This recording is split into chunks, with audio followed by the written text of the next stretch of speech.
¿En qué nos quedamos la sesión anterior, jóvenes? Logramos ponernos a corriente con los temas. Hicimos histología, tejidos, todo tejidos. Tejido sanguíneo, tejido nervioso. Hemos terminado. A ver, por favor, si me recuerdan, chicos. No Por recuerdo si favor. no terminamos el tema, profesora. Ya, ahí su compañero me dice, muy bien, ya. A ver, voy a compartir aquí, acá. De repente con las láminas, ¿se acuerdan? Aquí.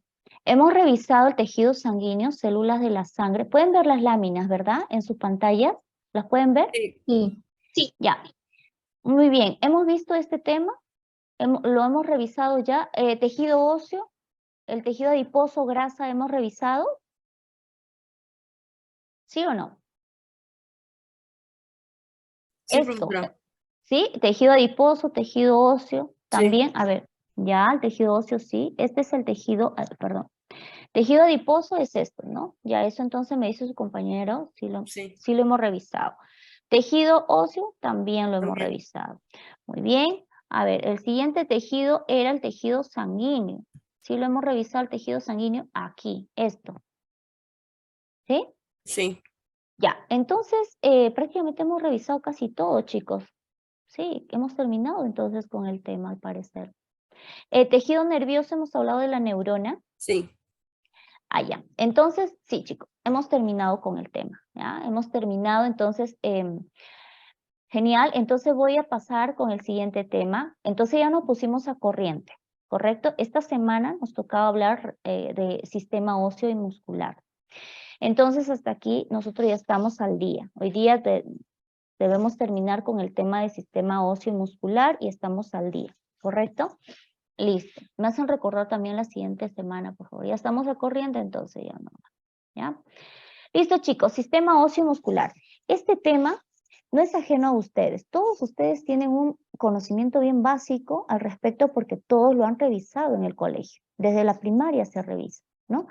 Entonces, simplemente vamos a recordar y vamos a hablar de las estructuras más importantes de cada uno de los sistemas, porque el tema en sí, sistema óseo y sistema muscular, es un sistema, perdón, es un tema bastante complejo, ¿ya? Que en el área de ciencias, pues, a nivel universitario nos extendemos ahí un montón.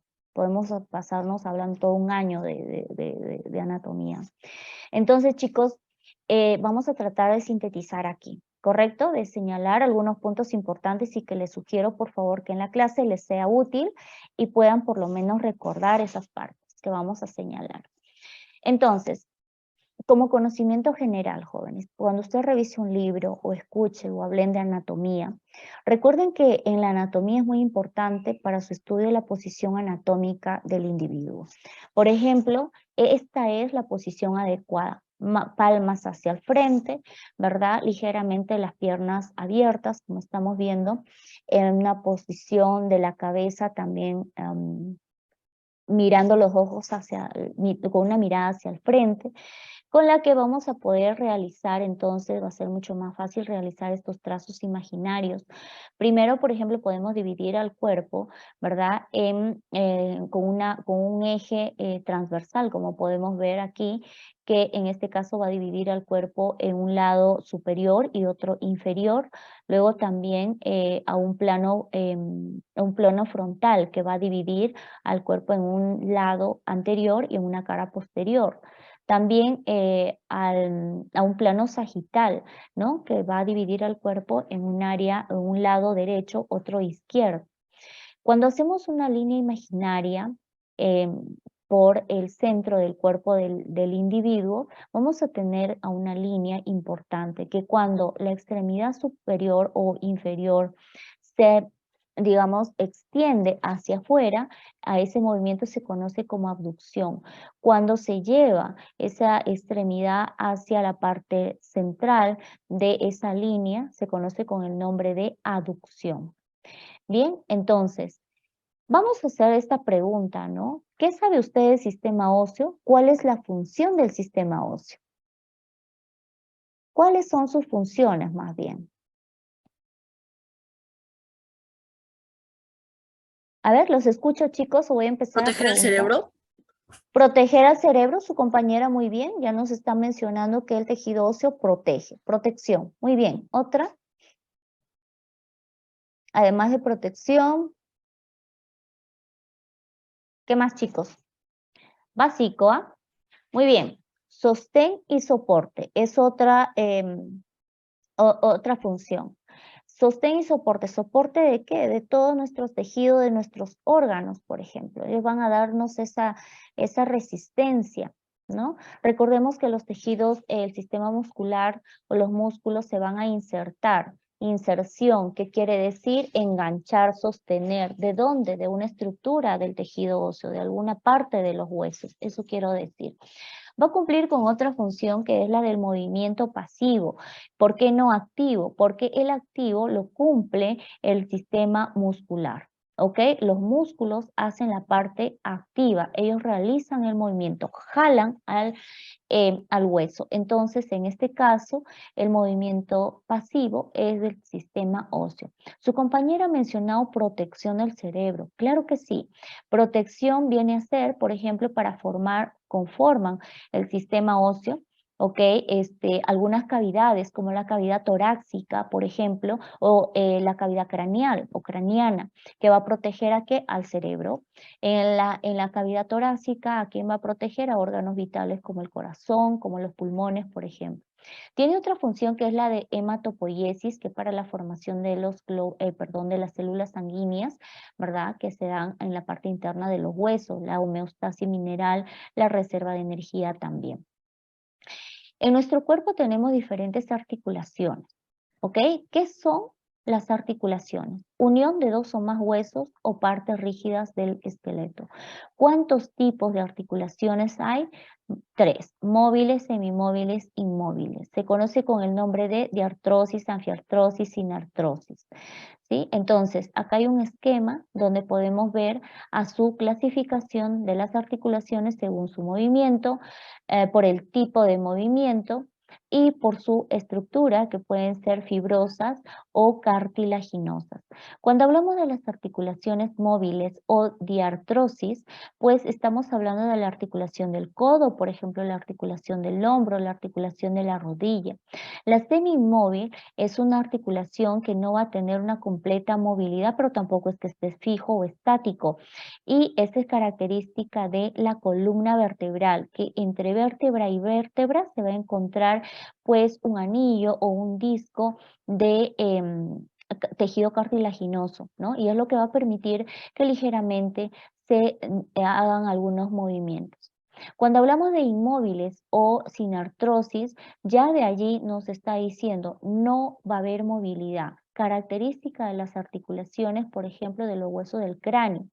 ¿Sí? O sea, no siempre una articulación implica a que va a ser movimiento, ¿no? Hay de las articulaciones inmóviles. Por ejemplo, aquí hay o están los huesos temporales y el hueso occipital, ¿no?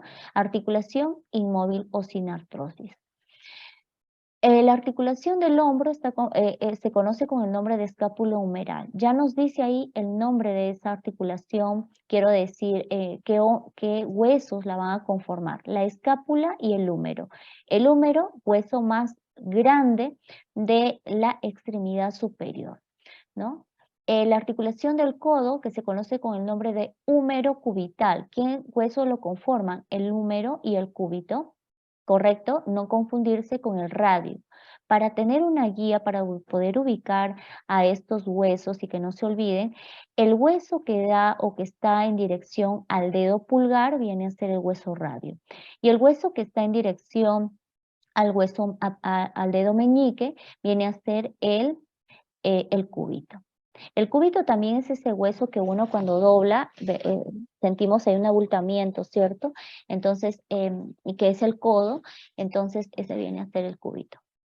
En el caso de la muñeca, se conoce con el nombre de radiocarpiana también a esa articulación y está conformada por los huesos radio y por los carpos también. Ojo, radio, aquí sí ya no sería cúbito, ¿de acuerdo?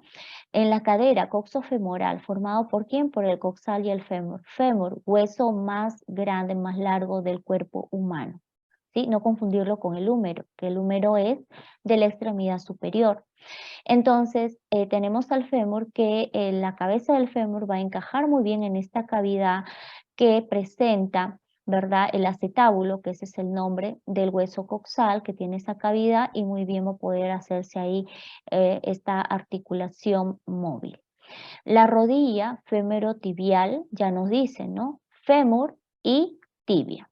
¿Ok? En el siguiente, el tobillo. ¿Qué huesos conforman la articulación del tobillo? Tibia, peroné y astrágalo. ¿Ah? ¿Qué más, chicos? Hay diferentes tipos de huesos y hay clasificaciones, ¿ah? Pero la que se maneja aquí es la de la agrupación en largos, planos, cortos, irregulares, sesamoideos.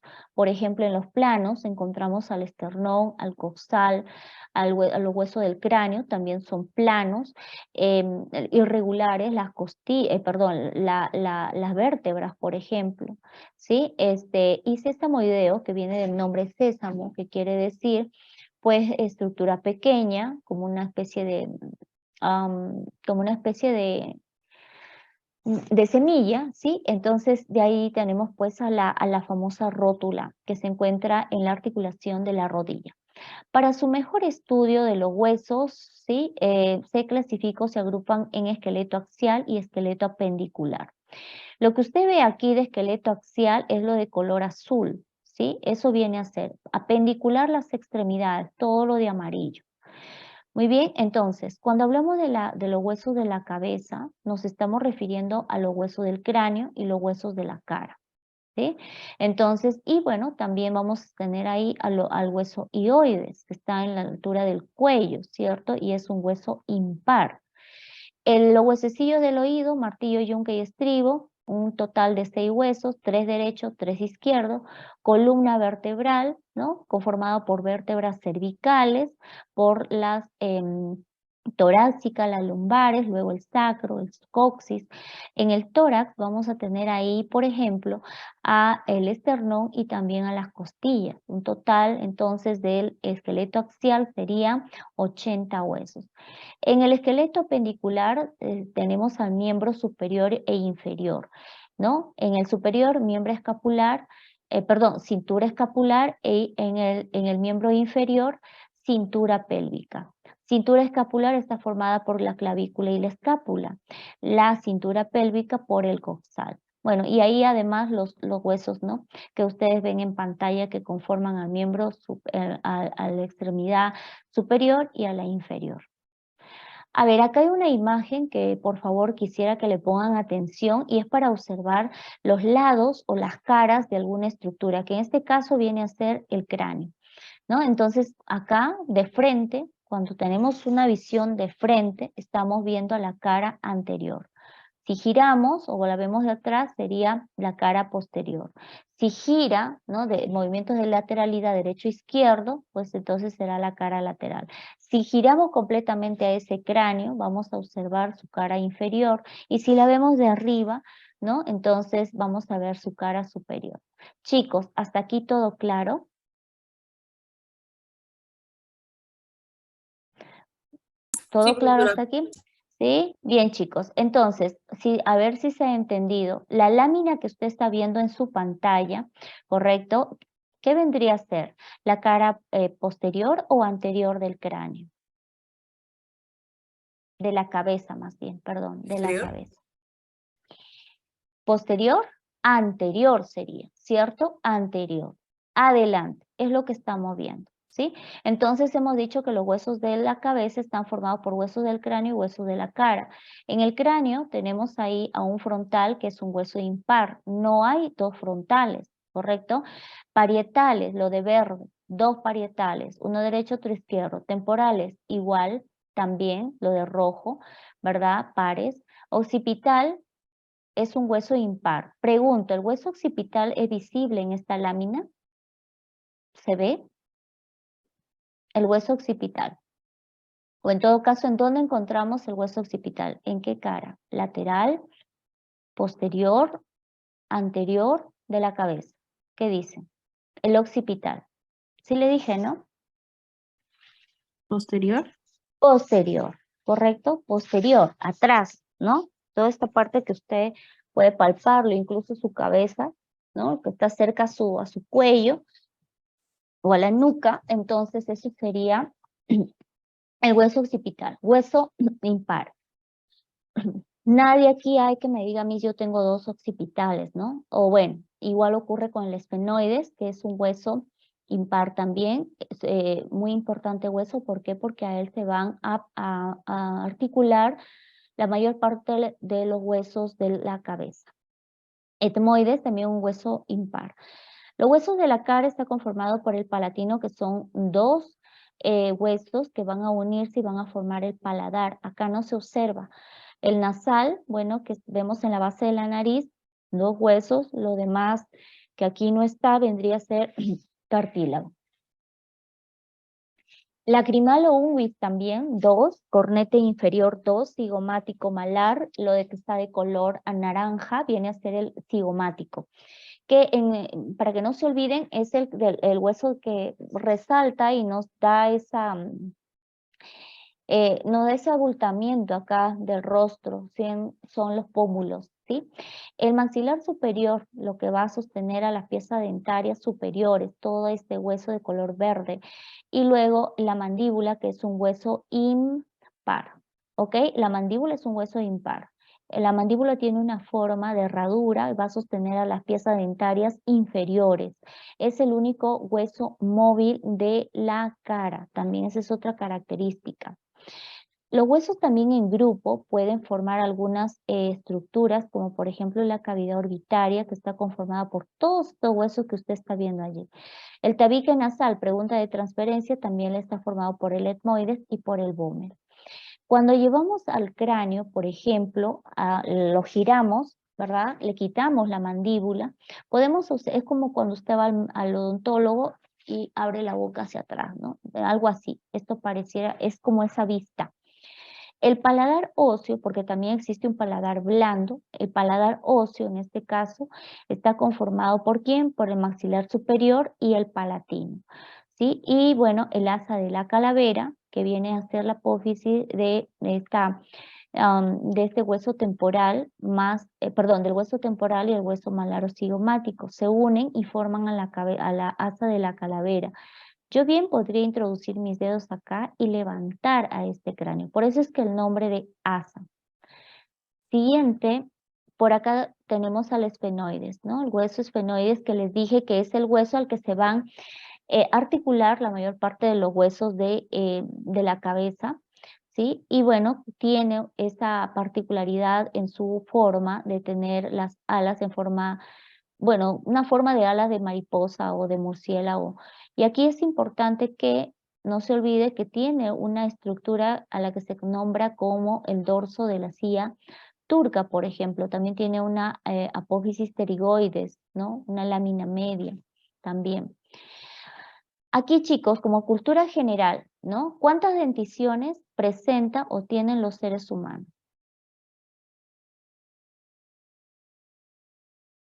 ¿Nadie? 23.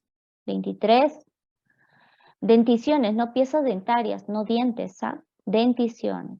Chicos, tenemos ¿Dos? dos, ¿sí? ¿Cuáles son?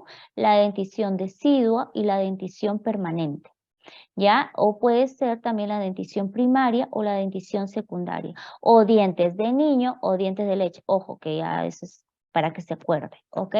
Entonces, o también a los dientes deciduos se le conoce con el nombre de dientes de leche, famoso, ¿no? Bien, entonces, ¿a qué edad erupciona la primera pieza dentaria?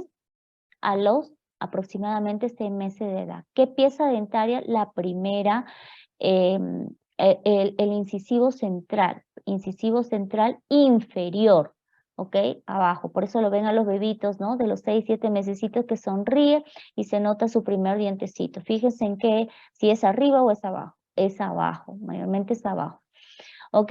¿Qué más? A partir de ahí es en que empieza a erupcionar las piezas dentarias de niño. Y bueno, ya un niño de 3, 4 o 5 años va a tener todas sus piezas dentarias.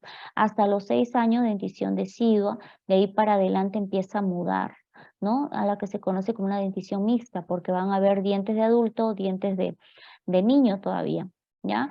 Entonces, ¿cuántas piezas dentarias tiene un niño? Por ejemplo, tiene, ¿no? Menciono a un niño, a un menor de 5 años, de 6 años, ¿correcto? Va a tener un total de 20 piezas dentarias, 10 arriba, 10 abajo. En el caso del adulto tiene 32 piezas dentarias, es diferente. O sea, ¿qué quiero decir con esto? Que hay piezas dentarias que en los niños o que los niños no van a presentar. ¿Cuáles son? Premolares y la tercera molar, a la que se conoce con el nombre de diente de juicio.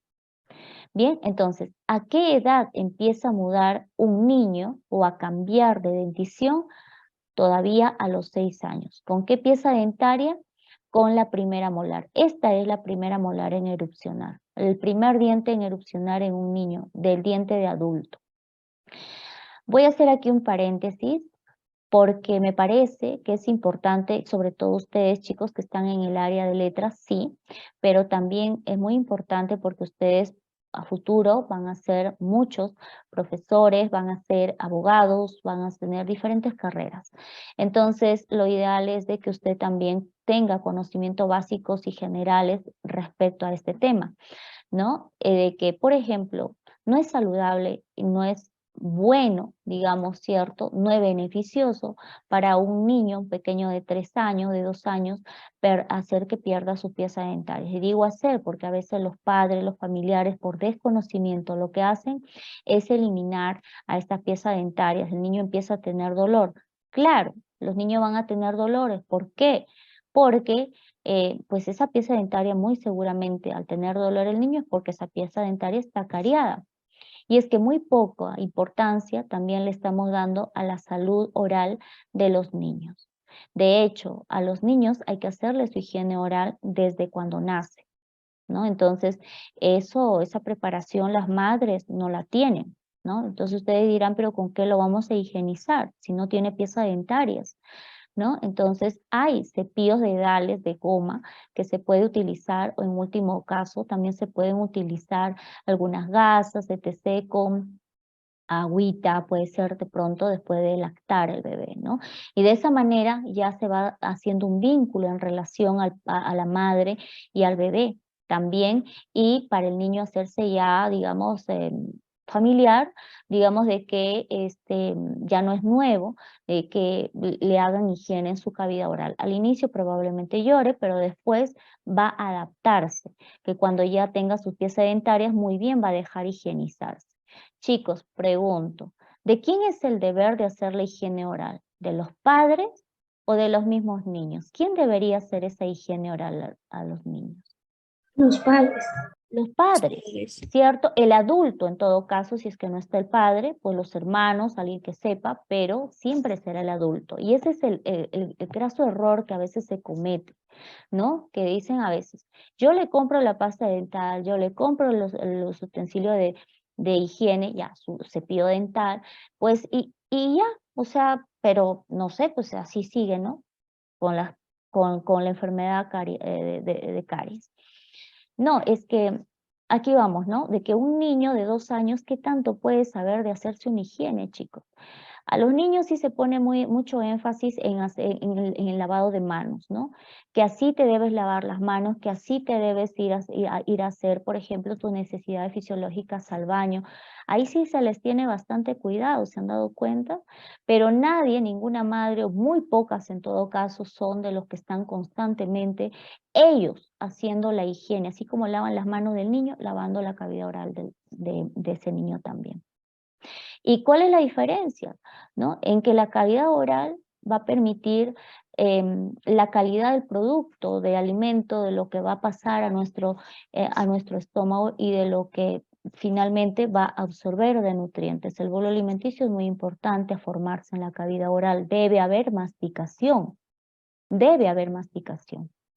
Entonces, un niño de 3 años, yo he visto casos muy complejos donde los niños no presentan estas piezas dentarias o las tienen destruidas. ¿Cómo va a comer ese niño? ¿No? Para que haya una masticación debe haber una pieza superior y una inferior, pero si las superiores están mal, ¿cómo va a masticar ese niño? ¿no? Entonces, o a veces tienen pus también, o rojitas las encías, ¿no? Entonces la criatura come ahí despacito o ya ni come, el niño traga los alimentos a esa edad de 2, 3 años. Es una maldad. A veces los padres dicen, ¿no? Lo llevo al odontólogo o a quien sea y retiran esas piezas dentarias. Con la lógica, supuestamente, con el fundamento, supuestamente, de que mientras más rápido extraes la pieza dentaria, más rápido van a erupcionar las piezas dentarias del adulto. Eso es falso. Y eso se demuestra aquí en esta lámina que ustedes están viendo. Todas las piezas dentarias de adulto tienen una edad a erupcionar. Si un niño de 3 años pierde una pieza dentaria como el canino que estamos viendo acá, ¿sí? A sus 3 años, ¿cuándo va a aparecer en boca el diente canino del adulto? A los 11 o 12 años. ¿Cuántos años va a estar ese niño sin esa pieza dentaria? Échele cálculo, ¿no? Si lo perdió a los 3 años. Entonces, hay que cuidar mucho la salud oral, chicos, de los niños, ¿sí? Si tienen hermanitos, higienícenlo ustedes, o a veces ni la mamá o el papá sabe higienizarse, entonces hay que aprender, ¿no? O hay que asesorarse. Hoy en día hay muchas formas de asesorarnos, si no podemos asistir a un odontopediatra de pronto, podemos guiarnos de pronto, pues, de las redes, podemos, hay videos, hay profesionales en el área que nos van indicando cómo realmente hacer la higiene y el adulto debe hacer la higiene a un niño, ¿no? Ese es lo ideal, hasta que el niño se acostumbre. El niño se acostumbra y créanme que así como él solito se lava las manos, también solito va a hacerse su higiene oral. Ningún canino, no solamente los caninos, sino ningún diente, chicos. Es natural a los 6 años que algunas piezas dentarias empiecen a aflojarse solitas. Si eso es fisiológico, pero no puede ser antes de esa edad. A los 2, 3, 4 años, no ocurre. ¿Ya? Ahora, que el niño puede estar moviendo, sí, probablemente a veces los niños están en ese plan, ¿por qué? Porque les duele, les incomoda. Usted que no es bonito, nada bonito tener ahí, ¿no? Todo un diente destruido, entonces no debería ser eliminado. Ni después de los 6 años, claro, todavía van a haber piezas dentarias de niño en boca, todavía. Todo debe ser de manera fisiológica. Todo debe ser de manera fisiológica. A veces los niños ya de 6 vienen, papá, mamá, se salió mi diente, ¿no? Ah, normal. Normal porque ha sido de manera fisiológica. Pero hay otros casos donde los papás lo extraen, pero con ese argumento, con ese fundamento de que más rápido van a erupcionar las piezas dentarias permanentes y eso es totalmente falso. Bien, chicos, entonces hasta ahí esa pequeña charla que acabo de darles también con el único propósito, jóvenes, de que también ustedes tengan ese conocimiento general, conocimiento de educación de salud, ¿ok? Fontanelas, chicos, ¿qué son las fontanelas? Los niños o los recién nacidos tienen más huesos, sí, que un adulto, ¿correcto? Entonces, es porque en el caso del cráneo, por ejemplo, van a presentar algunas estructuras membranosas que se encuentran entre los huesos. Por ejemplo, acá hay una imagen que es un cráneo de un adulto, esta es la de un recién nacido, ¿no? Entonces vean ustedes esas separaciones que tienen, ¿no? Y bueno, en la parte frontal va a estar la fontanela que tiene el nombre de bregmática y es la fontanela que tarda más en cerrarse. De 18 a 24 meses de edad es que ese niño va a empezar, obtendrá a esa fontanela cerrada en ese promedio de tiempo. ¿Sí? Entonces, de cuidado, sí, hay que tener mucho cuidado con la cabeza de los bebés, ¿no? Porque en este caso las fontanelas, ¿qué función tienen? ¿No? ¿Qué función? Tienen esa función de poder sobreponerse, por ejemplo, una sobre otra, quiero decir, al momento del parto. Facilita, en todo caso, la salida del bebé. Hace que ligeramente ese cráneo sea un poquito más pequeño y pueda salir brevemente al momento del parto. En la parte occipital tenemos también ahí a otra fontanela más pequeña, es la lambdoidea, y en la parte lateral a dos, que es la ptérica, ptérica, perdón, y la astérica. Bien, entonces por aquí también señalar algo importante, que los huesos presentan unos orificios, ¿ok? Eso es natural, no es que se hayan equivocado, hayan pintado mal, etc. Sí presentan algunos orificios. Ley, regla en la anatomía es de que si algún agujero está presente es porque algo va a pasar, ¿cierto? O transcurrir por allí. En este caso estamos mencionando de los huesos, en este caso serán nervios o paquete vasculonervioso. Cuando yo digo vasculonervioso me refiero a vasos sanguíneos, pueden ser arterias o venas o pueden ser los nervios. Estoy relacionando aquí, voy a hacer aquí una aclaración, chicos, ¿ya? Respecto a los nervios craneales que ustedes están viendo allí. Tenemos 12 pares craneales, 12 pares, o sea, están de 2 en 2. ¿Cuántos son? 12 pares craneales. De ese conjunto de 12 pares craneales que se escriben romanos, como ven ustedes, hay un par que es el quinto par craneal que tiene 3 ramas. Por eso usted ve ahí quinto 1, quinto 2, quinto 3, ¿correcto? Hasta ahí. En la imagen usted está viendo un cráneo que está cortado, como ve usted, y al costado está señalando los nombres de cada uno de esas estructuras o de esos huesos. En cada estructura ósea vemos que hay unos agujeros, ¿verdad? Al costadito, aquí, lo que estoy señalando son los nombres de cada uno de esos agujeros. Bien, entonces si yo digo, por ejemplo, el conducto redondo mayor.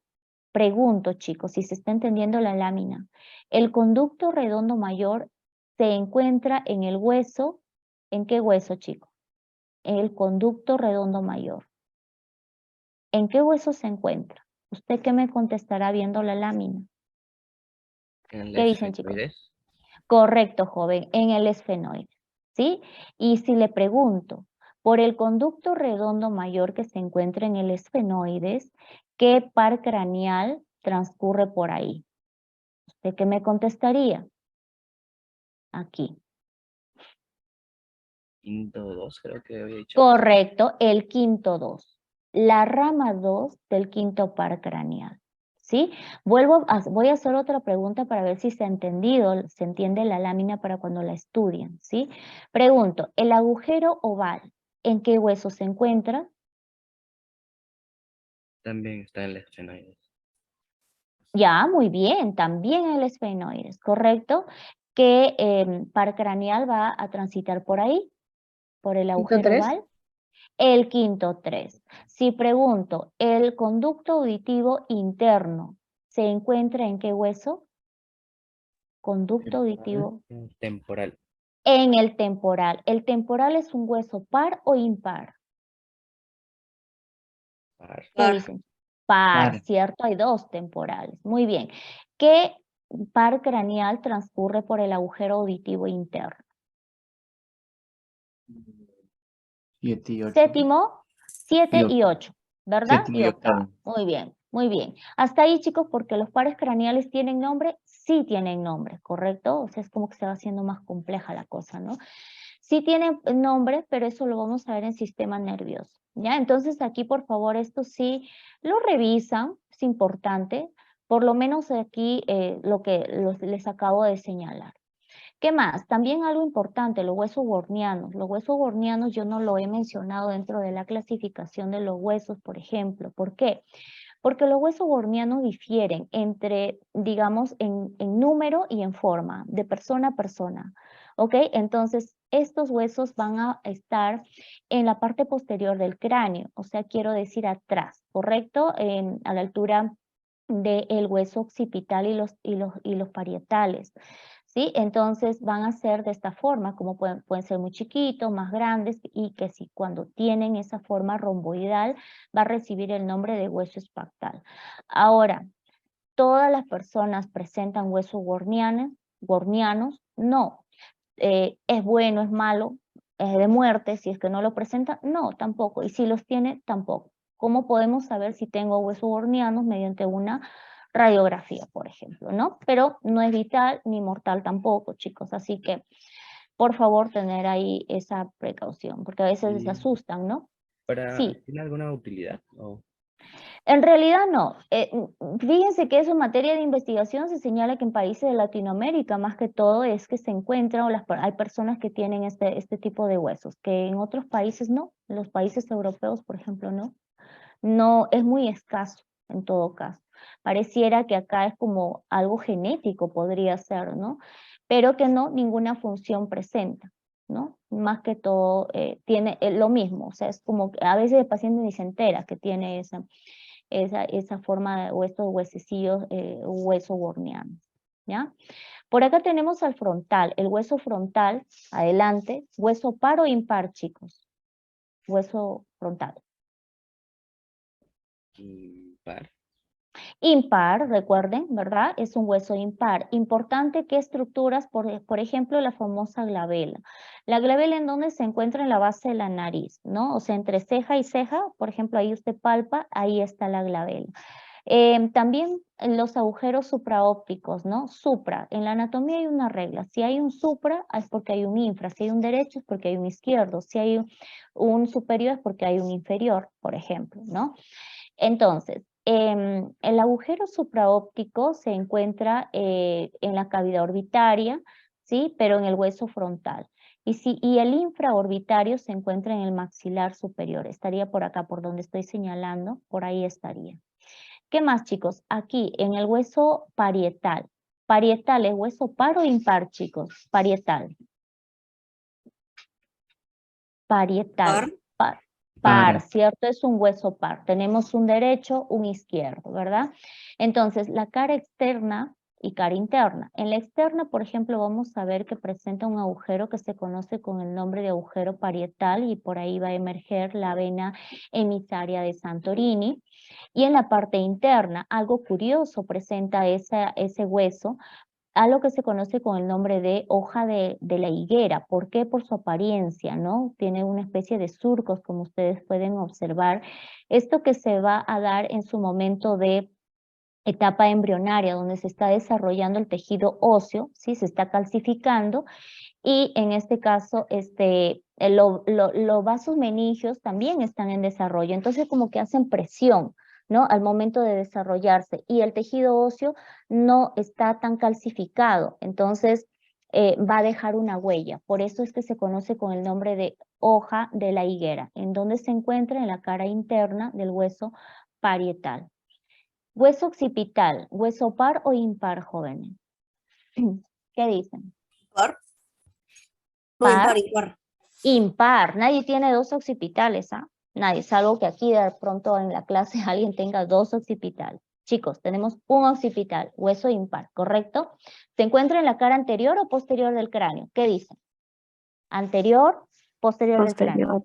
Posterior. Posterior del cráneo, ¿cierto? Ya. Entonces, lo que usted está viendo acá es la cara postero inferior. La parte que está más cercana, ¿hacia dónde? Hacia la nuca. Eso es lo que usted está viendo aquí. Bien, entonces, este agujero grande que usted está viendo ahí, no se lo olvide. ¿En dónde se encuentra? En el hueso occipital, de nombre agujero magno o magnum también se conoce con ese nombre. Otra estructura de este hueso es importante señalar a los cóndilos del occipital. ¿Por qué? Porque se van a articular con la cavidad glenoidea del atlas. ¿Qué es el atlas? Es la primera vértebra de la columna, ¿ok? Entonces, es ahí donde se articula o se sostiene y de esa manera puede sostener a la cabeza. Atlas, no se olviden. En la parte, la cara antero superior de este hueso occipital se va a encontrar unas fosas. ¿Ven ustedes ahí? Unas fosas, ¿verdad? Son las fosas cerebelosas, ¿correcto? Y también va a haber ahí una protuberancia. En la anatomía una protuberancia es como un abultamiento, algo que sobresale de tejido óseo en toda esa estructura. Eso viene a ser una protuberancia, que es diferente a una apófisis, por ejemplo, ¿ya? A ver, chicos, aquí tenemos a otro hueso craneal que es el temporal. Pregunto, ¿temporal es impar o par? ¿Par o impar? ¿Qué dicen, chicos? Temporal. Impar. Par. Par. Par. Tenemos dos, ¿no? Dos temporales, uno derecho, el otro izquierdo, ¿correcto? Aquí, si esto es pregunta de examen, respecto al temporal, preguntas, surgen muchas preguntas de este hueso. ¿Por qué? Tiene tres porciones, una que es la mastoidea, la escamosa y la petrosa, ¿correcto? De importancia acá para ustedes la porción escamosa. La porción escamosa tiene una apófisis cigomática. Recuerden que es una apófisis, es una estructura que sobresale, digamos que de manera pareciera una espina, ¿ok? Que sobresale de todo ese hueso. Es diferente a una prominencia, ¿ya? Entonces, en este caso tenemos ahí la apófisis cigomática que se va a articular con el hueso malar o el hueso cigomático. ¿Ok? Para formar el asa de la calavera, o sea, lo que les estaba mencionando, el pómulo, ¿sí? Luego, también presenta la porción escamosa, la cavidad glenoidea, que es la parte que se articula con la mandíbula. Aquí hay una imagen de la mandíbula, como ustedes pueden ver, que tiene una rama ascendente, ¿no? De la mandíbula, y aquí hay unas estructuras redondeadas. Eso viene a ser, o se conoce con el nombre de cóndilos, ¿ok? Entonces, esos cóndilos que son redondeados van a encajar muy bien en esta cavidad glenoidea para formar una articulación que se conoce con el nombre. Si está anotando, anótelo. ATM. Es la abreviatura de la articulación temporomandibular. ¿Sí? Ese es el nombre.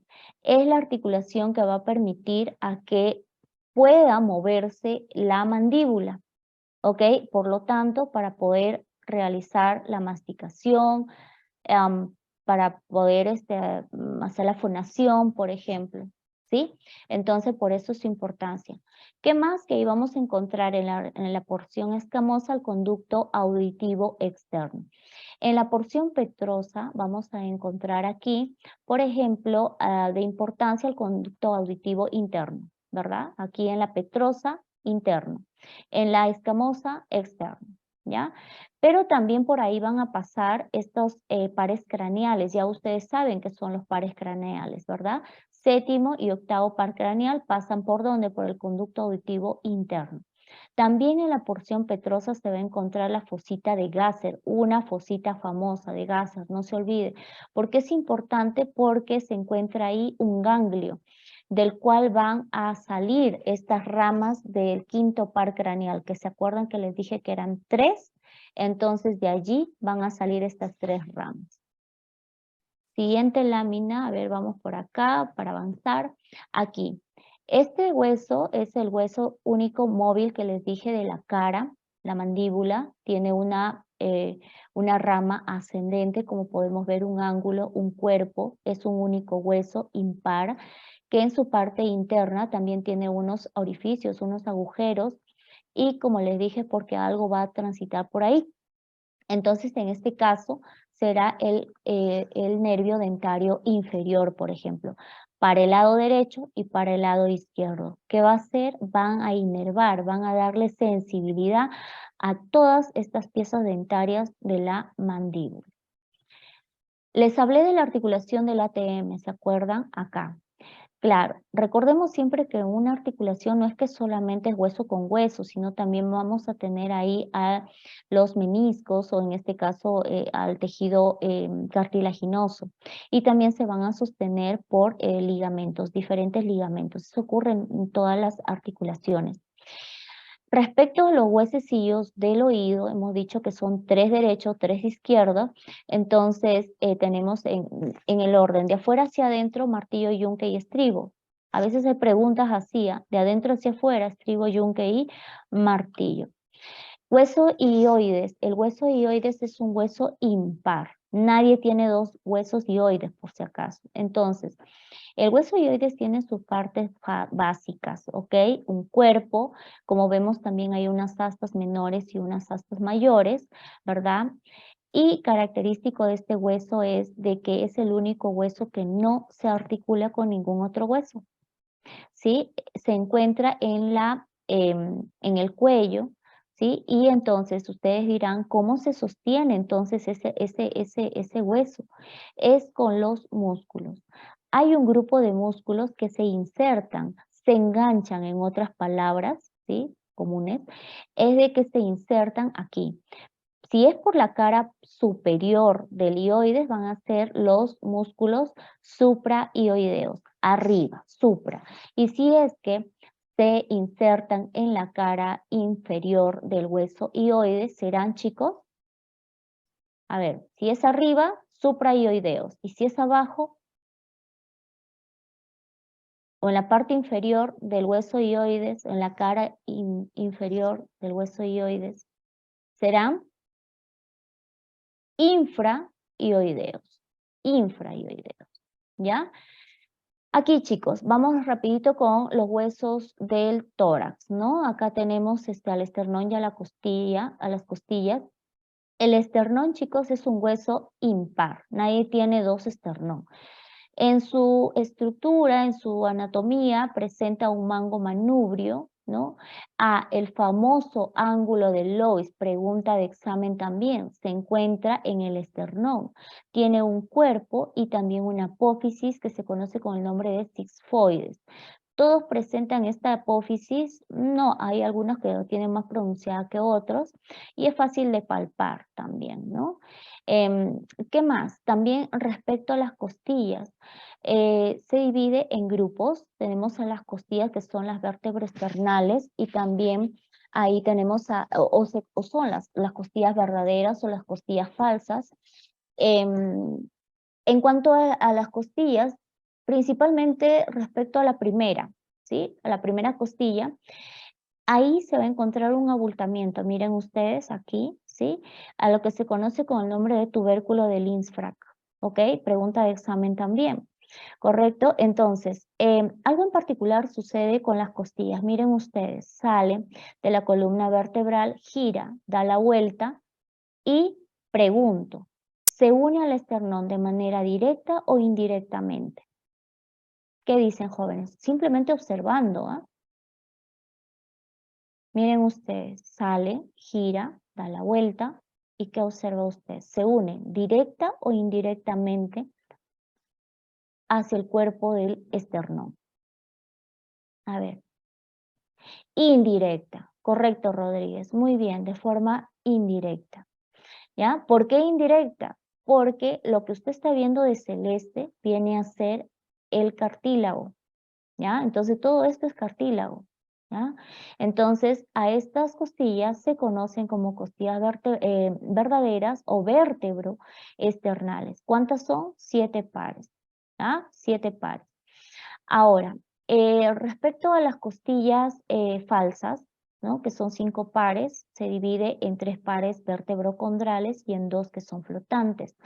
Las vertebrocondrales tienen una característica, miren ustedes, la costilla sale de la columna vertebral, gira, da la vuelta, sigue dando la vuelta, y miren ustedes al cartílago. ¿Qué ocurre con el cartílago? Chicos, ¿con quién se une? ¿Con el esternón? ¿Con quién se une? ¿Pueden decirme esta parte si se entiende? ¿Con quién se está uniendo? Miren ustedes este cartílago. Se está uniendo con el cartílago de la costilla anterior, ¿no? Y lo mismo ocurre con la siguiente. Sale de la costilla, gira, da la vuelta y se une nuevamente hacia el cartílago de la costilla anterior. 3 pares, ¿ok?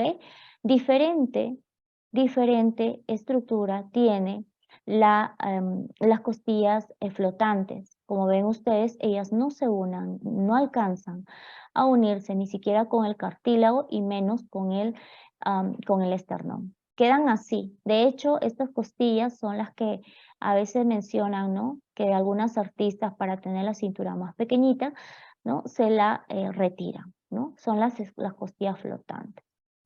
Miren ustedes acá esta animación. ¿La pueden ver? Que corre el video, chicos. ¿Se puede ver? Sí, profesor. Sí, profesora. Miren ustedes aquí, ¿no? justo cuando hablaba de articulaciones que si eran móviles, semimóviles, bueno, en fin. Entonces les había mencionado que la columna, por ejemplo, era semimóvil. También la caja torácica también es semimóvil, ¿ok? Entonces es gracias a qué? A esa presencia que va a tener de esos cartílagos. A ver, regreso a la animación. Y miren, eso es lo que va a permitir ese movimiento al momento de la respiración y los latidos del corazón. ¿Qué ocurre con el diafragma? Asciende, luego desciende, ¿no? Y miren ustedes cómo cómo protege, en este caso, ¿verdad? O cómo se ensancha también esta caja torácica, ¿verdad? Al momento de ingresar el aire y de eliminar el aire en conjunto, ¿no? Con los latidos del corazón y también de la elevación del diafragma, ¿no? Entonces, ahí lo tienen para que puedan tener esa idea un poco más clara. Respecto a la columna vertebral está conformada por diferentes vértebras que son cervicales, dorsales, lumbares, sacras, coxígeas. En el caso, por ejemplo, de las sacras y las coxígeas, o coxis también, que es como se conoce, en el caso de las sacras es un único hueso, pero ojo, ¿por qué dice acá 5 vértebras? Porque las van a conformar en conjunto, se van a osificar y van a formar un solo hueso que se conoce como el sacro. Luego, de 4 a 5 van a formar a las coxígeas o a la coxis, ¿no? Que viene a ser un único hueso. ¿Qué más? Acá tenemos a las diferentes vistas, por ejemplo, la anterior, la lateral y la posterior. En la anterior, miren ustedes, tiene una forma. De vista posterior, otra forma, y de vista lateral, presenta unas curvaturas como ustedes pueden ver. Aquí aprovecho también, disculpen, a ver, otra vez, a ver aquí, ya. Ahora sí, a ver ahí, chicos. Les decía, van a ver diferentes vértebras en cuanto a su forma, ¿sí? Que van a ser, por ejemplo, o van a conformar a esta columna. Las cervicales, torácicas, lumbares, tienen diferentes formas. Les había mencionado respecto a las curvaturas, ¿no? Ya, estas son las mismas, ¿ok? Miren ustedes en un recién nacido, en una persona, ¿no? En un bebé, por ejemplo, tiene una sola curvatura, ¿ya? Entonces, pero a esas curvaturas que se conocen con el nombre de curvaturas primarias. Ahorita voy a explicar esto. Sucede que cuando el niño o el bebé va desarrollándose, va creciendo en su anatomía, digamos, ¿no? Se van desarrollando sus órganos, etc. Entonces el niño empieza a sostener la cabeza. Hay un momento donde el niño sostiene su cabeza, porque al nacer no la puede sostener, no sostiene su cuerpo, no sostiene su cabeza tampoco. Entonces va a haber un momento en el que va a sostener su cabeza, ¿correcto? Entonces ahí es porque se ha formado la curvatura cervical, ¿ya? Entonces, que es cuando el niño sostiene su cabeza. ¿Qué pasa entonces? La cervical se ha modificado, ¿no? Se crea esa curva cervical, que es una curvatura secundaria. Al momento cuando el niño sostiene el peso de su cuerpo, o sea, puede caminar por sí solo, es porque se ha formado otra curvatura que se conoce con el nombre de curvatura secundaria lumbar. Entonces, se ha modificado la dorsal, ¿cierto? La cervical, la rojita, como pueden ver ustedes, y luego la lumbar, ¿cierto? La lumbar, esta de acá, la morada. ¿Cuáles quedan? Queda la dorsal y la sacra, que esas son las curvaturas primarias y las secundarias son cervical y lumbar. Hay alteraciones de la columna vertebral, algunas curvaturas patológicas, sí. ¿Cuáles son? La escoliosis, la cisfosis, la lordosis, por ejemplo.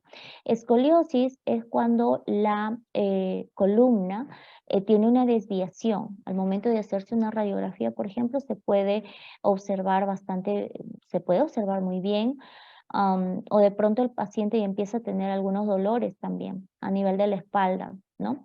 Entonces eso viene a ser la escoliosis, debido a que malas posturas, de pronto en horas prolongadas, realizando de pronto algún trabajo, o de pronto tiene como hábito cargar la mochila, por ejemplo, para un lado nada más todos los días, entonces también eso va a hacer que se produzca una escoliosis. Cifosis en este caso viene a ser cuando esta curvatura que usted está viendo, la dorsal, es bastante pronunciada, lleva el cuerpo de la cabeza hacia adelante, ¿ok? Y es más elevada. ¿A qué me estoy refiriendo, chicos? Esa curvatura dorsal cuando está bastante elevada, esta de acá. Se conoce con un nombre, ¿no? Bastante popular. Con el nombre de joroba, chicos, bien. Porque algunos bebés los han... Ya. Interesante la pregunta que está haciendo su compañera, Fiorella. Es que hay varios motivos. Si ya tiene una edad de 2 años, ¿verdad? Y no todavía sostiene el peso de su cuerpo totalmente, no sé en qué condiciones, no me especifica, pero lo ideal ahí es pasar control con un pediatra, ¿no?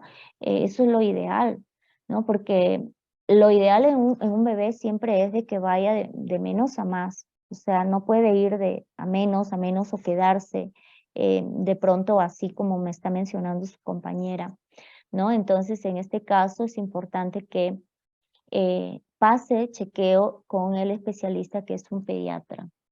No sé si tenga que ver, yo no podría diagnosticar con solamente los datos que usted me está dando, pero sí es importante que pase chequeo, porque hay muchos factores por los que podría estar pasando. De pronto, problemas con la planta del piececito, que también puede ser, algún problema o alguna caída, no lo sé. No sé qué ha pasado, porque es que el niño no puede todavía a sus 2 años sostener el peso de su cuerpo, ¿no? Entonces sí, es importante que pase con pediatra, estimada Rosa. Fiorella, ¿no? Fiorella. Sí, tener mucho cuidado, chicos, con eso. Y bueno, respecto a la lordosis viene a ser esa curvatura de la lumbar, ¿ok? Que va muy hacia adelante. Característico, por ejemplo, en las mujeres cuando están embarazadas en la última etapa de gestación. ¿Han visto ustedes que la mujer, pues por el peso del bebé que implica llevarlo hacia adelante, hace que esa parte, esa curvatura lumbar vaya hacia adelante y eso produce mucho malestar en la mujer, dolor, por ejemplo, y ahí lo tienen ustedes a la mujer caminando como patito, y la mano siempre a la cintura como para poder compensar el peso, ¿no? Pero es temporal, esa lordosis es temporal, porque una vez que se da el parto, ya posteriormente la mujer recupera esa curvatura lumbar. En el caso, también puede suceder en las personas varones o mujeres que estén también con obesidad, también pueden pasar, pueden tener lordosis. Respecto a las vértebras, voy por acá directamente a un cuadrito, ¿sí? No voy a ahondar mucho en las partes, en las estructuras con ustedes, chicos, pero sí esto de cajón deben conocer, que hay 3 tipos de vértebras, cervical, torácica y lumbar. Y hay unas estructuras importantes que nos va a permitir diferenciarlas, como por ejemplo el cuerpo vertebral, que es lo que estoy señalando aquí. Por ejemplo, en la cervical presenta ganchos laterales. Ganchos laterales no presenta la torácica ni lumbar, si ustedes se dan cuenta. En la apófisis espinosa, esta estructura que sale, pero miren ustedes la particularidad que tiene esta apófisis de la cervical, es que es bifurcada, o sea, B2, ¿cierto? Entonces son 2 proyecciones que vemos allí. Sin embargo, en la torácica no ocurre eso. Si la colocamos de costado a esa vértebra, vamos a ver que esa apófisis es oblicua. Si colocamos también de costado a esa vértebra lumbar, a la lumbar, esa apófisis va a ser horizontal. Esa es la diferencia. También respecto al agujero vertebral, todas tienen un agujero como pueden ver, pero en el caso de la cervical es triangular, en el caso de la torácica es de forma redondeada y en el caso de la lumbar también es triangular, por ejemplo. También es importante recordar que de todas las vértebras, la primera y segunda vértebra tienen una anatomía en particular. Por ejemplo, el atlas, la primera vértebra o C1, ¿por qué C1? Cervical 1, eso quiere decir. El atlas, que es la vértebra que va a sostener a la cabeza, de allí el nombre también. Entonces, verán ustedes que no presenta cuerpo, ¿verdad? Tampoco presenta apófisis, ¿no? Como las otras vértebras, como estas que estamos viendo, la apófisis espinosa no presenta. También la segunda vértebra lleva el nombre de axis y tiene algo en particular, una estructura que sale a diferencia de todas las vértebras, ¿no? Para poderse articular con el atlas. ¿Ok? Entonces, a esta estructura se conoce con el nombre de apófisis odontoides. Pregunta de examen también. ¿Qué vértebra presenta la apófisis odontoides? Ustedes contestarán la vértebra axis, ¿no? O C2, cervical 2. ¿Ah? ¿Qué más? Por aquí tenemos a los huesos que conforman la cintura escapular, miembro superior del esqueleto apendicular, recuerden. Bien, entonces ahí tenemos que está conformado por el omóplato, también por la clavícula. Recordemos que del omóplato hay una proyección, un hueso que da la vuelta, como podemos ver, que en este caso se articula con la clavícula. El acromión, ese es el nombre que recibe esta estructura del omóplato. Y también en el omóplato vemos que en su parte lateral vemos que hay una cavidad, pero es ligera esa cavidad, se conoce como cavidad glenoidea. No es que sea tan profunda esa cavidad y puede encajar muy bien la cabeza del hueso húmero. ¿Ok? Más bien solo se sostiene. Por eso es que es muy fácil también que se pueda dislocar, o sea, que pueda salir de su lugar en el caso de esta articulación de la cintura escapular. Otra vez le di salir, disculpen chicos, ahí está. Ahora el húmero, ¿ok? El húmero es el hueso más largo de la extremidad superior. Pregunta de transferencia también de examen, acá lo tienen, ¿no? Presenta en su región superior un troquín, un troquíter, que son esas elevaciones que podemos ahí observar. También tiene un surco que ustedes pueden ahí notar, intertubercular, que es mediante el cual aquí se encuentra, o se va a encontrar el tendón de la cabeza larga de los bíceps, ¿no? De los bíceps. Entonces, ¿qué más? También vamos a encontrar en la parte inferior a la tróclea, ¿no? A la epitróclea, también que se va a articular ¿con quién? Con el hueso cúbito. El hueso cúbito está a la altura del hueso meñique o del hueso, perdón, del dedo meñique o del dedo pulgar, chicos. El cúbito, que va a formar el codo, dijimos justo, ¿no? Meñique o pulgar, chicos. Cúbito. En dirección del hueso, perdón, del dedo meñique o del dedo pulgar. Meñique. Correcto, ¿no? Muy bien, chicos, no se olviden, ¿no? Del meñique, ¿ya? Entonces, cuando usted hace palma acá, dice, mi pulgar, ya, este es mi hueso, el radio, ¿no? Y el otro sería el cúbito, ¿ya? Muy bien, entonces acá eso es lo que nos está diciendo. Si usted se da cuenta a esa altura, entonces está la tróclea, ¿cierto?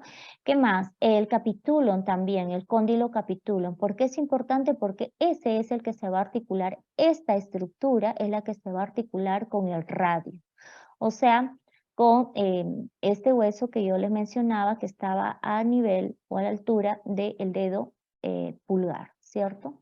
¿Qué más? A ver, por aquí. Aquí está, chicos, ¿no? Justo lo que les estaba mencionando. Los dos huesos, radio y cúbito, entre los dos huesos se encuentra la membrana interósea y vemos que uno es más pequeño que el otro, si se dan cuenta, el radio, ¿cierto? Y que tiene en la parte inferior unas apófisis, unas estructuras que sobresalen, apófisis estiloides. Entonces aquí, por ejemplo, conformando a esa articulación del codo, por ejemplo, tenemos, ¿no? Contacto directo ¿de quién? Del húmero con el cúbito. ¿Bien? ¿Qué más, chicos? Por acá, los huesos de la mano. Huesos de la mano se dividen en 3 grupos, en carpo, metacarpo y falanges. Cuando hablamos del carpo, recordemos que están constituidos por 2 grupos, hilera proximal, hilera distal. Todos tienen, estos huesecitos tienen un nombre, ¿ok? Diferente. Sí. ¿Se los tiene que aprender?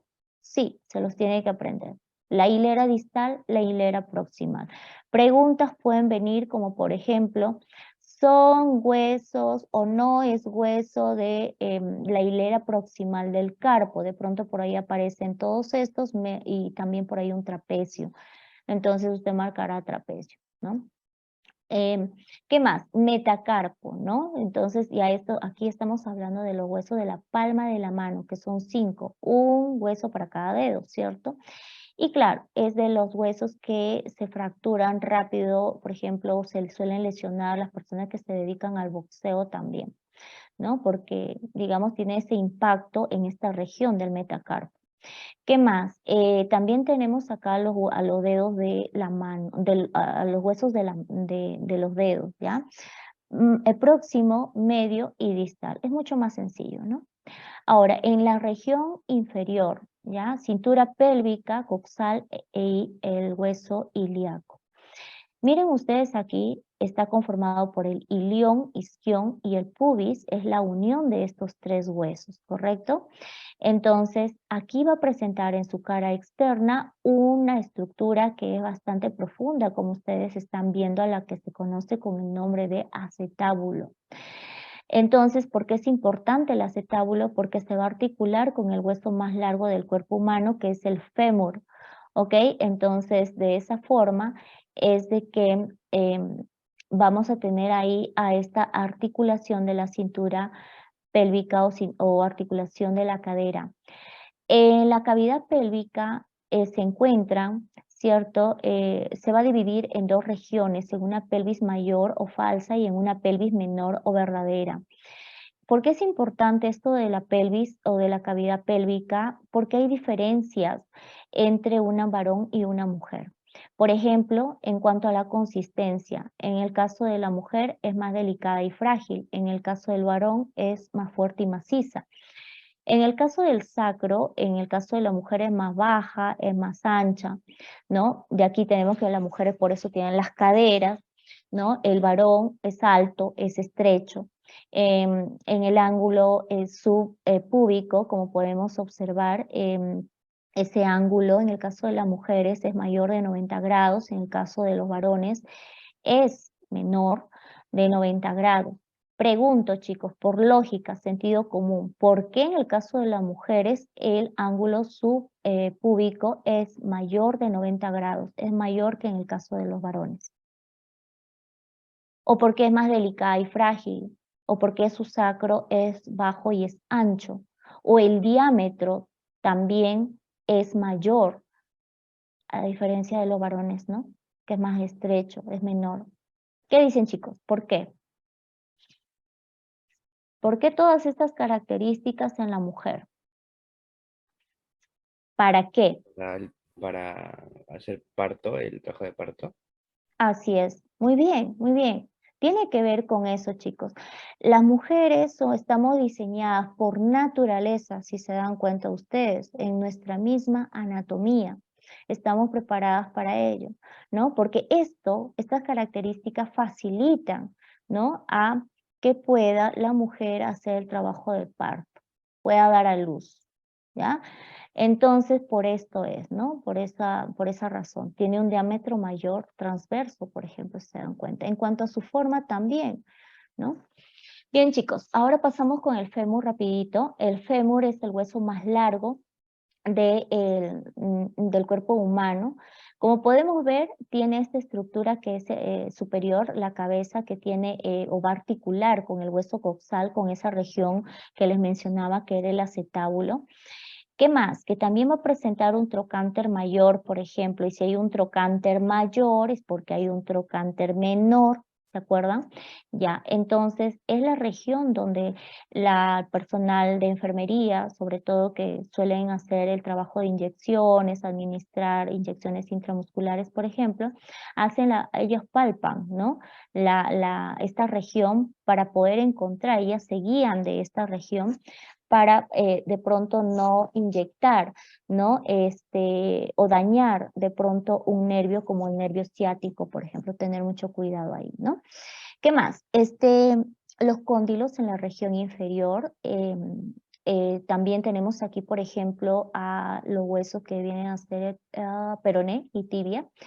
Uno más delgadito que el otro, vean ustedes. Por lógica y sentido común, entonces, ¿cuál es el que se va a articular con el fémur? La tibia, no el peroné. Verán ustedes que el peroné se encuentra al costadito de la tibia. Se articula el peroné más bien con la tibia, más no con el fémur, ¿no? Muy importante eso. ¿Qué más? Que en la tibia vamos a encontrar el tubérculo de Gerdy, pregunta de examen. ¿Por qué? Porque ahí se va a insertar el tibial anterior, una tuberosidad tibial donde se va a insertar el cuádriceps crural también. ¿Ok? Viene desde la parte, digamos, desde el fémur, va y se inserta allí, ¿no? O sea, los músculos se insertan, tienen un lugar de donde nace hacia donde va, ¿ok? Eso ocurre con los músculos. En la parte inferior tenemos ahí a los maleolos también, y si hay un maleolo externo es porque hay un maleolo interno, que son incluso palpables en el pie, también se puede sentir.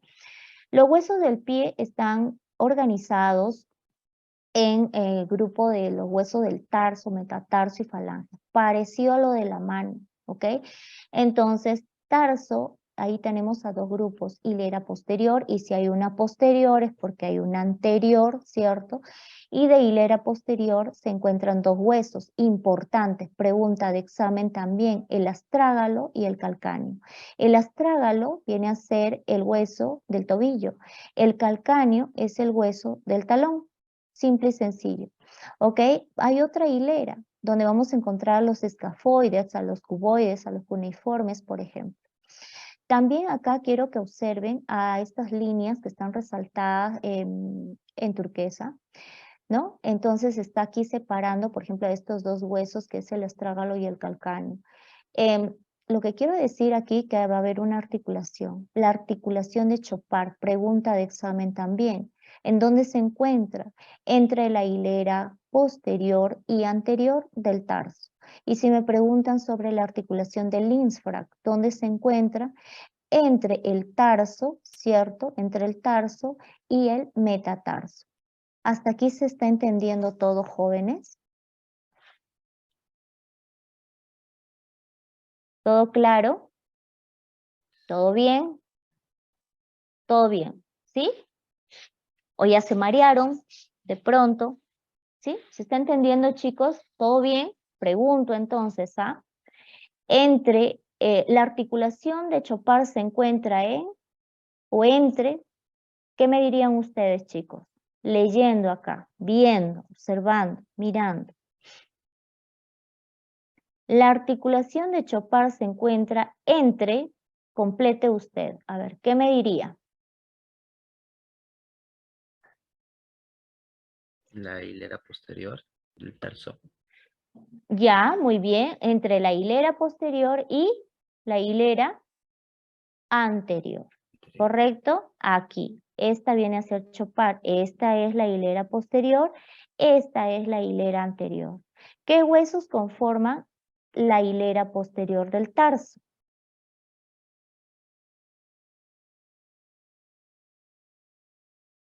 El astrágalo y El el astrágalo y el calcáneo. calcáneo. ¿Correcto? Muy bien. La articulación del Lindsfrag se encuentra entre, acá, esta articulación, esta línea. ¿Qué está en dónde? Entre, observen chicos, lean acá. ¿Entre qué? Tienen que terminar de completar esto, chicos. La pregunta está muy sencilla y además está la lámina ahí. La articulación del Lindsfrag se encuentra entre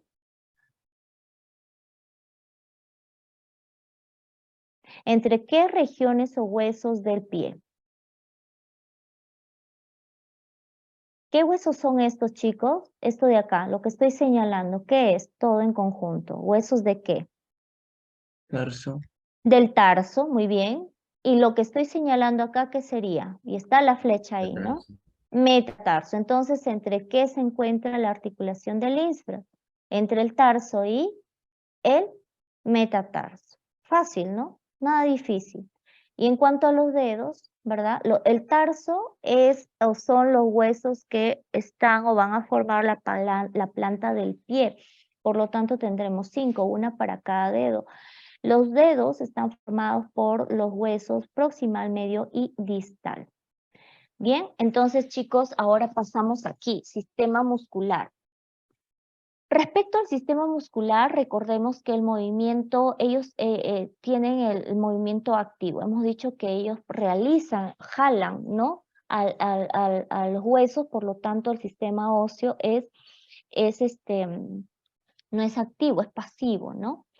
Produce calor, sí. Se encarga de la postura corporal también, almacena las proteínas y el glucógeno también, de transporte de sustancias también. De hecho, cuando nos hacen una inyección intramuscular, pues nos están dejando una sustancia, por lo tanto, por ahí es que se puede hacer también o transportar esa sustancia.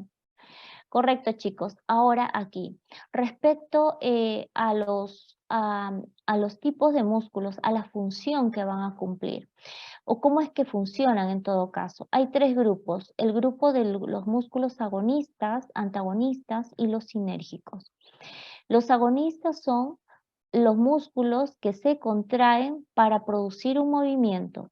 Los antagonistas son los músculos que ceden, ellos se van a relajar para realizar un movimiento.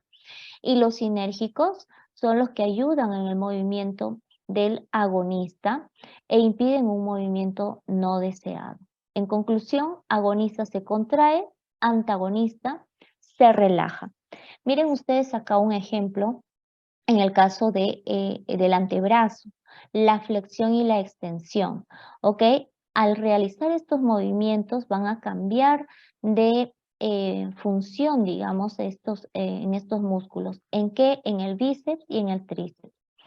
Por ejemplo, acá tenemos al agonista, ¿no? Que sería el bíceps, ¿no? Cuando vamos a hacer la flexión del antebrazo, entonces, ¿qué va a pasar con el bíceps? Chicos, ¿se relaja o se contrae? Si me dice que es un agonista.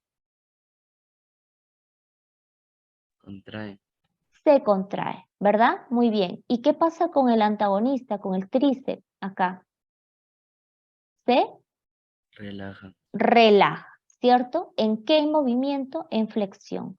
¿Y en extensión qué ocurre? Lo contrario. O sea, ¿qué pasa con el bíceps? ¿Qué pasa, chicos, con el bíceps? ¿Se relaja, se contrae? ¿Se relaja? Se relaja. Por lo tanto, si se relaja, ¿será agonista o antagonista? Antagonista. Antagonista. ¿Y qué pasa con el tríceps? ¿Se relaja o se contrae en el movimiento de extensión? Se contrae. Se contrae. Por lo tanto, ¿será agonista o antagonista? Agonista. Así es. Muy bien, chicos. Sencillo, ¿no? Fácil. Muy bien. Entonces ahí tienen, ¿no? El movimiento acá, espero se vea la animación. Ahí está. A ese movimiento me estoy refiriendo, ¿no? Ahí. Extensión, flexión y extensión. Bíceps y tríceps, ¿no? Ahí está. Bíceps, tríceps, ¿no? Muy bien. Vamos ahora por acá con los músculos de la expresión facial.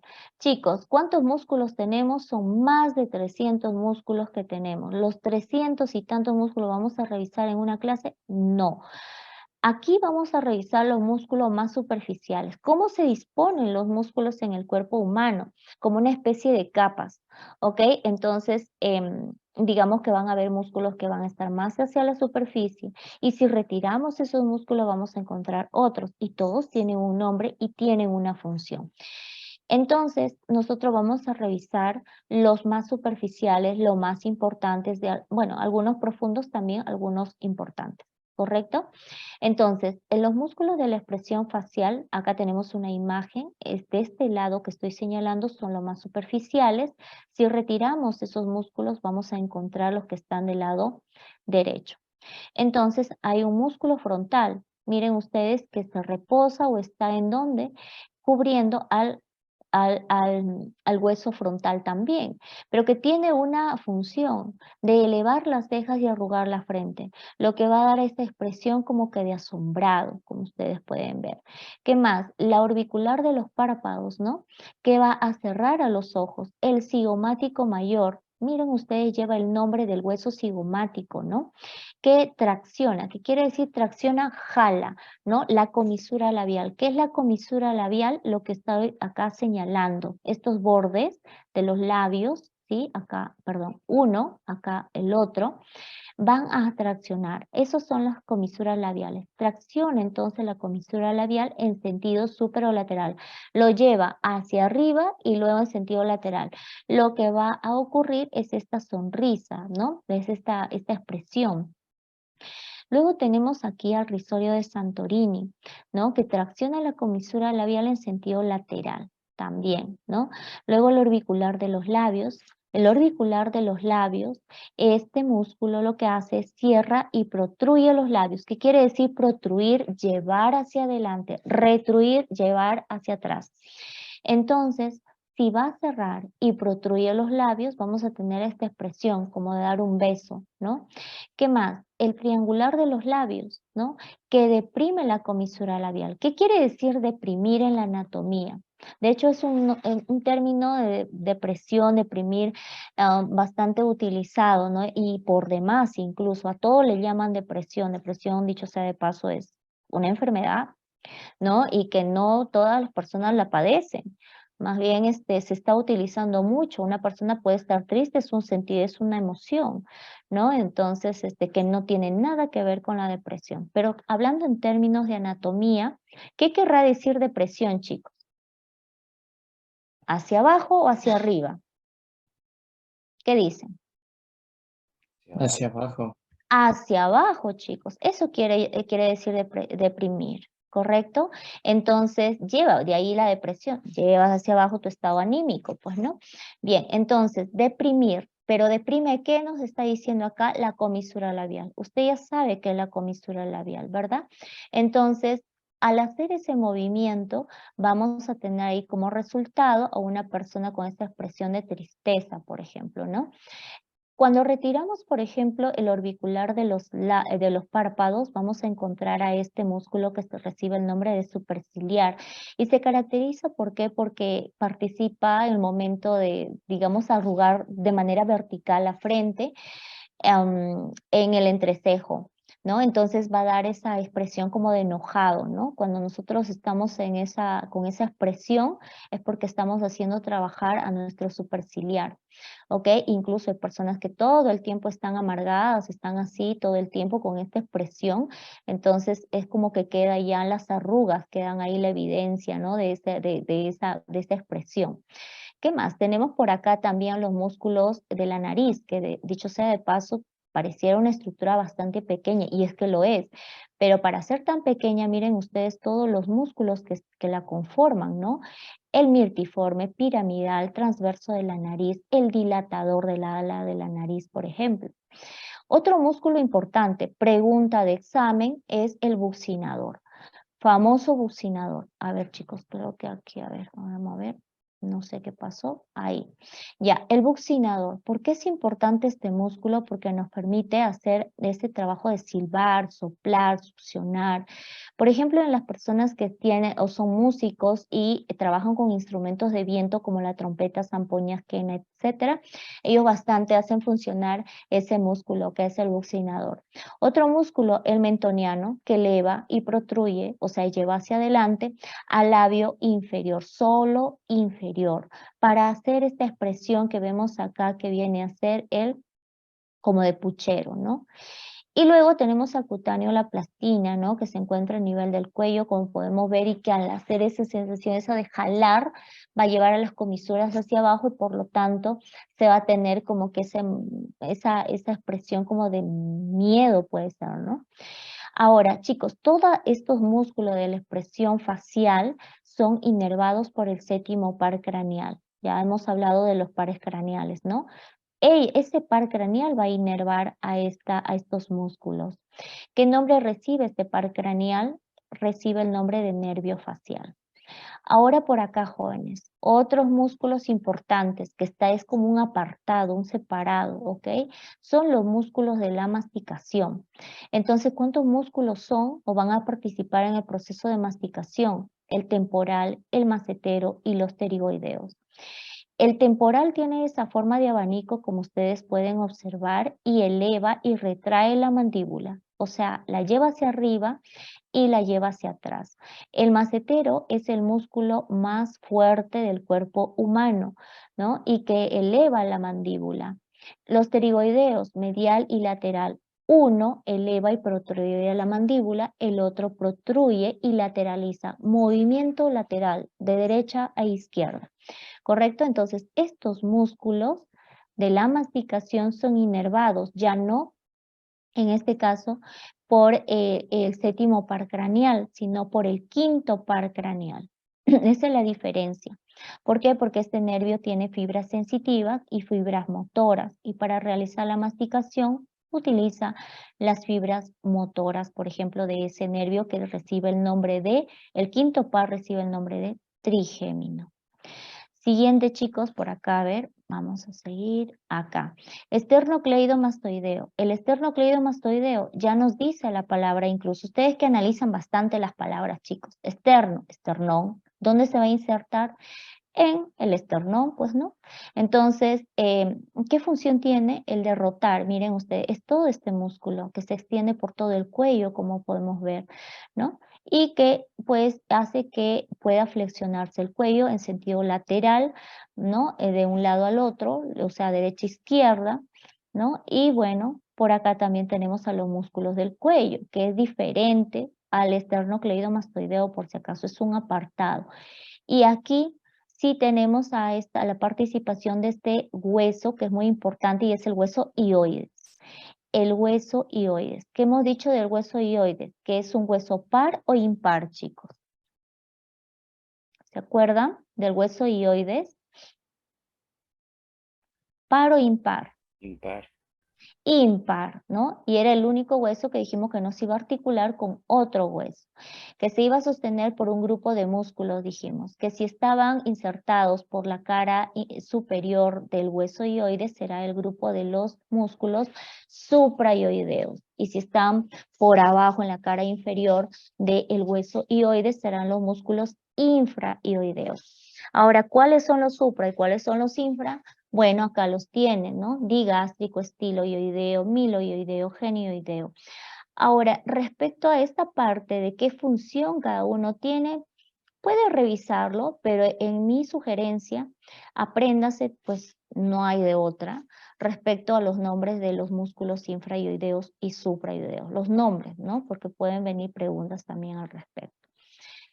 ¿Qué más, chicos? Músculos de el tórax. Bueno, acá tenemos el pectoral mayor. Miren ustedes qué grande es este músculo y que se extiende incluso hasta el brazo, ¿no? Al hombro, digamos, al hueso del húmero. Abduce y rota medialmente el brazo.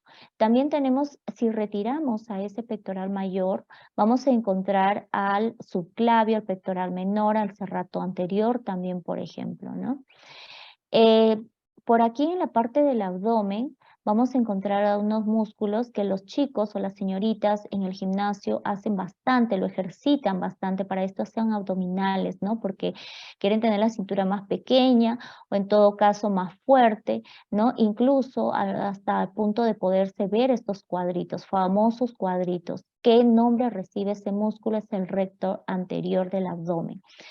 Pareciera, y digo pareciera porque no lo es, ¿ok? Que fueran, pues acá, a ver, 1, 2, 3, 4, parecían 8 músculos, ¿no? Pero no es así. En realidad hay 2 músculos, uno derecho, otro izquierdo, ¿correcto? Y que sí, por encima están unos ligamentos que pasan por allí. Y mientras más ejercicio hace, más se fortalece, el músculo más se desarrolla, y bueno, al estar presentes estas estructuras ligamentosas ahí, entonces va a ser pues que se aparezcan como cuadritos, ¿no? Pero recuerden que son 2. También al costado tenemos ahí al oblicuo interno, y si hay un interno es porque hay un externo, ¿sí? Entonces, estos músculos en conjunto con el transverso también van a formar a los músculos que se conoce a este grupo como prensa abdominal. ¿Por qué? Porque estos músculos participan en funciones como, por ejemplo, al momento de vomitar, en la defecación, en la micción, en el trabajo de parto, por ejemplo, ¿no? Quien ha vomitado sabe de lo que se siente, ¿no? El abdomen se comprime, ¿no? Entonces, ¿gracias a qué músculos? Gracias a estos, de la prensa abdominal. Al momento del trabajo de parto también, están fortalecidos estos músculos, mucho más rápido va a poder también realizar este trabajo de parto.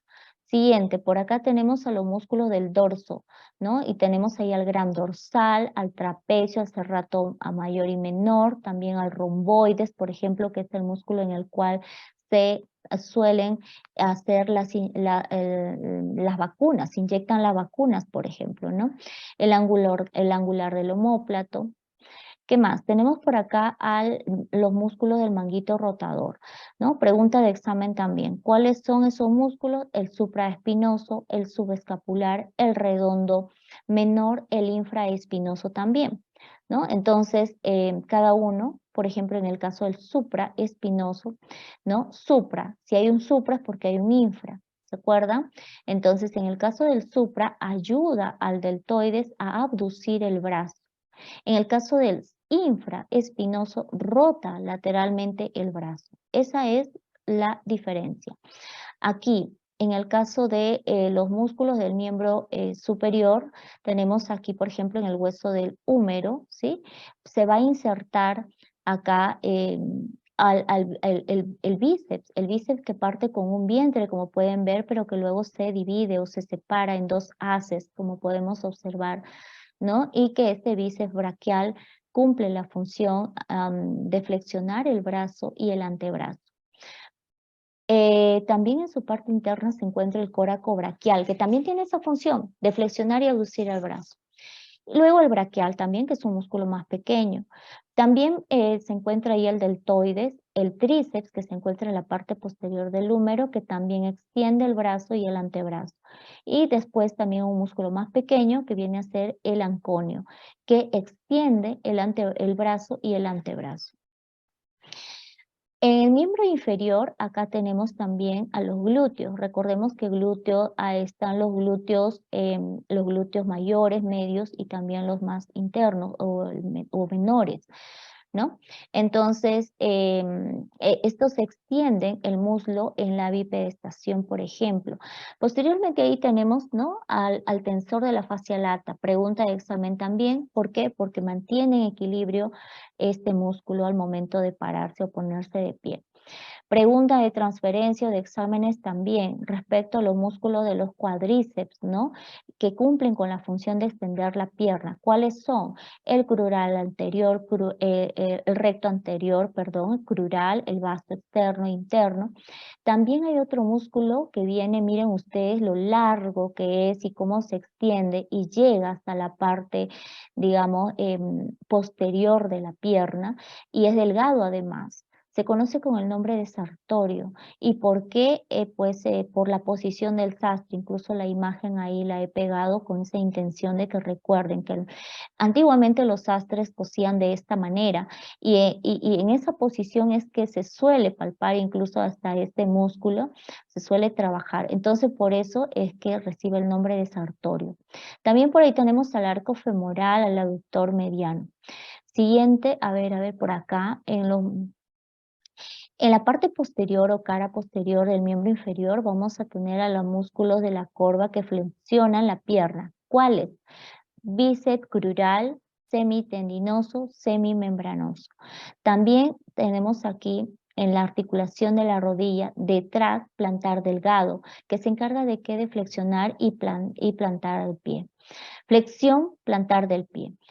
Aquí tenemos a los famosos gemelos, músculos muy trabajados también además en los gimnasios, por ejemplo, ¿verdad? Y bueno, en este caso recordemos que son los famosos gemelos, pero que miren ustedes cómo vienen estos gemelos, se unen y forman el tendón de Aquiles. El tendón de Aquiles es el tendón más grande del cuerpo humano. ¿Ok? Entonces, también acá se habrán dado cuenta de algo, ¿no?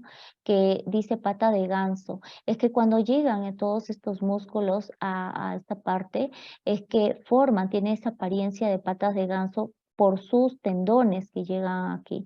Entonces, ¿qué músculos forman esa pata de ganso? Vienen a ser el semitendinoso, el sartorio y el recto interno. Bien, chicos, entonces hasta aquí la sesión, hasta aquí la clase. ¿A qué hora terminamos, jóvenes?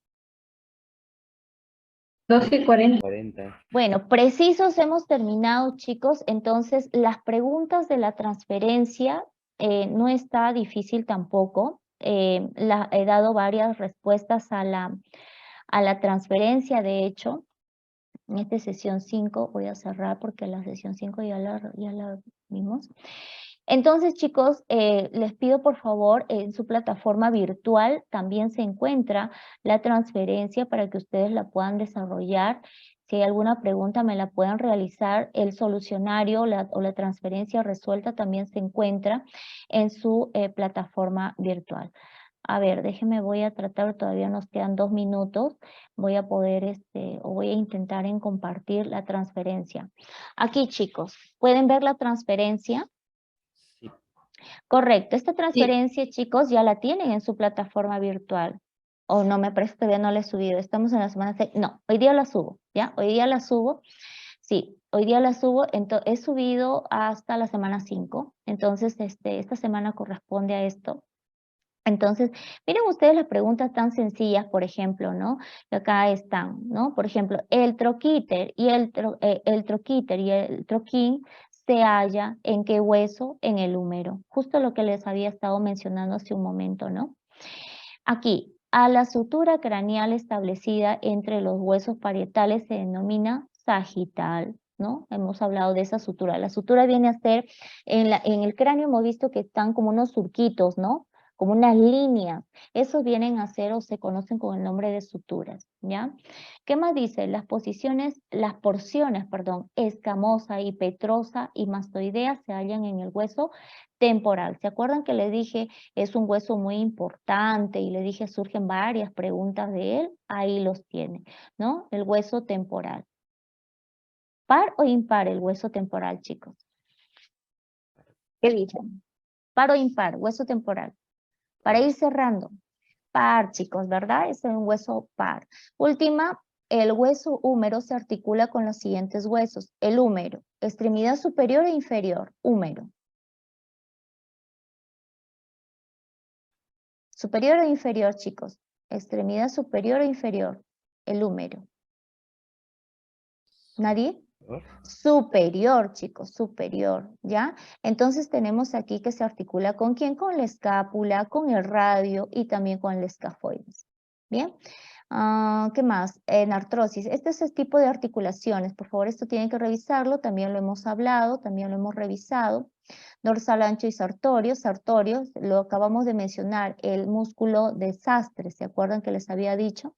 Bueno, por ejemplo, acá también, ¿no? La acción de acercar la extremidad hacia la línea media. ¿Se acuerdan que le dije, creen una línea media imaginaria en el cuerpo? Entonces, que si sale, en este caso, bueno, en este caso sería, ¿no? Abducción, pero si es que se aproxima, sería aducción. Bien, chicos, hasta aquí la sesión. Agradezco a todos ustedes por su amable atención. Hoy estoy subiendo este material a su aula virtual para que puedan revisar. Hasta la siguiente semana. Me despido deseándoles un feliz año nuevo a todos ustedes. Recibo lo bonito, con muchas ganas, con mucha energía positiva. Y no solo eso, no recuerden que no solo la energía, sino también es un tema de constancia, trabajo en lo que usted desea realizar. La disciplina, la constancia, la perseverancia, tarde o temprano, pues tiene buenos frutos, chicos. ¿Ok?